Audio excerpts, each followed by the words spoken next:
Naalala niyo pa ba nung pumapasok kayo sa school or sa office, meron kayong paboritong sakyan dahil maayos, reliable at komportable?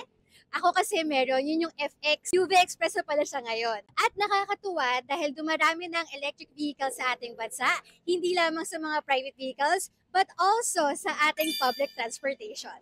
Speaking of, alam nyo ba na meron bagong EV bus na andito na sa Pinas? At gusto kong makilala ninyo ang LexSwitch EV6 PUV.